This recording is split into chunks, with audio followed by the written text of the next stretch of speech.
Hey everyone, I am going to kind of continue talking about connection. I made a video a couple days ago, and I wanted to start to focus on that idea of connection, that it's really important for, me and my role as a martial arts instructor, and especially when working with, the younger kids, and how it's also pretty translatable to you as a parent. And, trying to give some of the secrets of success that I find when working with kids, and just seeing if maybe it can help in your life and your relationship with your child. So I want to continue that conversation because there's more to it, right? We can go a little bit deeper. So this is kind of that deep dive, kind of behind the scenes. What do we do as part of our strategy in working with your kids? So obviously, the last thing I talked about was like when you have that concept of connection, you're making deposits and you're making withdrawal, right? The more you ask of your child, that's taking withdrawal, right? You're getting them to give you something, right?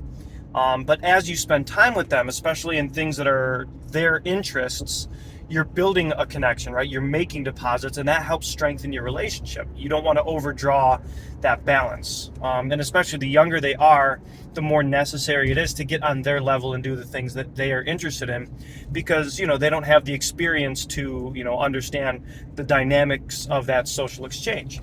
So, but there's more to connection, and one of the things that parents will come up to me and kind of say can be a problem with their kids is that their kids don't listen, right? Their kids don't, they'll ask them to do something 1, 2, 3, 4 times before they do it, or sometimes they, maybe don't do it. So what I want to do is give some of the advice that we really try to utilize within the school. So think of connection like a wireless router connection, right? You're trying to send a signal. The farther away you are, the weaker the signal, right? The weaker the connection. So let's say that your child is upstairs in their room and it's dinner time, and you call out, "Hey, it's dinner time," right? You're sending a signal with a very, very weak connection, okay? So what we tend to see is that the closer we are in proximity, the stronger the connection, right? The more clearly that signal is going to come through. Okay, so you'll see a lot of times in the classroom, I'll get right next to a student and I will kneel down, and sometimes I'll try to kind of include that physical touch, touch the shoulder, brush the hair, even do something like playful. But I want to make sure that when I'm sending a signal, that they clearly see, like, I'm here and I'm paying attention to you, right? That's the message that I'm trying to send to these children. And that's usually something that they pick up. Whether or not they understand every word that I'm saying, that signal is transmitted. And that's the biggest thing that I need. And that helps build, a strong connection. It helps build a better relationship. So if they're getting squirrely, if they're starting to lose focus, if they're starting to not pay attention, as much as I can, I mean, sometimes I'm stuck in one place, working with a group of students, but as much as I can, I try to reduce the amount of distance between us and, really try to get down on their level, eye to eye, and include that physical touch so that they know that we're connected, right? That's the first part. Now, there's other students that I know, if I call something out across the classroom, I can trust them to pretty much do whatever I say, right? But that's there's a very intentional reason I said the word "I can trust them," right? There's that level of trust that's already built up. And part of knowing that is another skill that I'm going to talk about, which is attunement, right? Just kind of being aware of the differences between each of my students, right? So I can trust them because we've built that relationship, because they already know that we're connected. So it's like giving a booster to my wireless signal, right? The better relationship we have, the stronger the signal is, even over distance. So one of the things that you can try to do, especially if your child isn't listening so much, is try to reduce the physical distance. Okay, try to make a physical connection. Make sure that you can look them in the eye as long as they're comfortable. I mean, some kids actually aren't comfortable looking in your eyes, but as long as they're comfortable with that, and just make sure that they know that like you have their attention. And if their attention is elsewhere, what we find is sometimes it's really difficult to break kids out of out of whatever they're paying attention to. If they're playing with toys, if they're on a tablet, so you want to remove them from that distraction in a way that's not going to cause a lot of strong, aggressive resistance. So some of the things that we can do is offer choices like, hey, I see that you're paying attention to this game here. I have something that I would like to say to you. Do you want to play for one more minute and then listen, or do you think you can listen right now? And we're pretty much saying that they have to listen, right? And usually they're not going to pick up on that nuance. But what we're doing is giving them a choice, and they like to have that choice. I mean, a lot of kids, from 3 and on, they're really starting to understand their own selves and kind of fight for their own independence.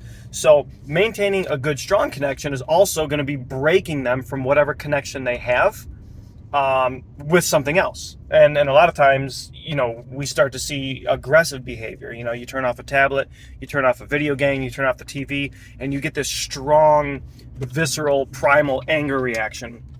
And one of the things that we can do to minimize that is first give them a choice.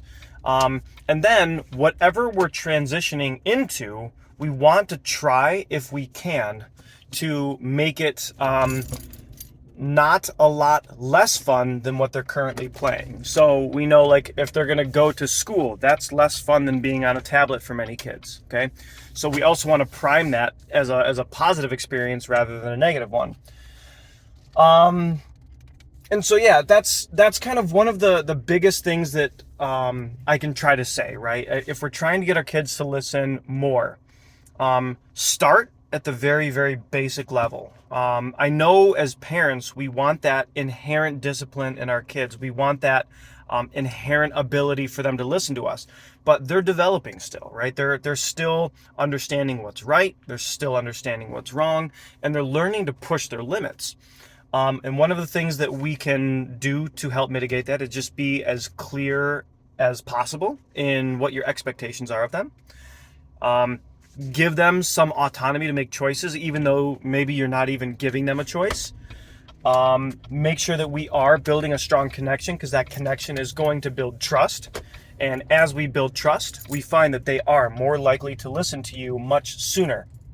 And so even if your child is a little bit more defiant or a little bit, having a problem focusing on what you want them to do, try to get on their level first, right? Instead of kind of going to that snap judgment where you're yelling at them, that puts a bad mood and a bad sentiment towards whatever you're trying to get them to do. And, obviously that's going to make it harder to repeat in the future. So those are a couple strategies. I use them all the time in the classroom, and I try to utilize that to make sure that the kids are building that discipline, right? It's one of the things, like when we promise you that we're going to do our best to make sure that your child is becoming better in discipline, like we have a very methodological way of going about that and trying to, make sure that we can make that noticeable progress. And that's not something that, we need as a trade secret, right? You guys should be able to utilize that in the same way that we do, because we don't just want them to listen when they're at the school. We want them to listen everywhere, right? Whether it's at home, whether it's at school. We want your job as a parent to be easier, and we want the lives of our students to be better every single day. So there's some strategies. If you think that those are useful, if you think that those are beneficial in some way, shape, or form, please let us know. If you like these videos, please let us know. Share them if you think someone could use this message, or if you think it's useful overall. And thanks for joining me, and thanks for listening to me talk a lot. But I do hope this is helpful, and I find success with this when I'm teaching. So thank you guys, and I look forward to hearing your responses to this.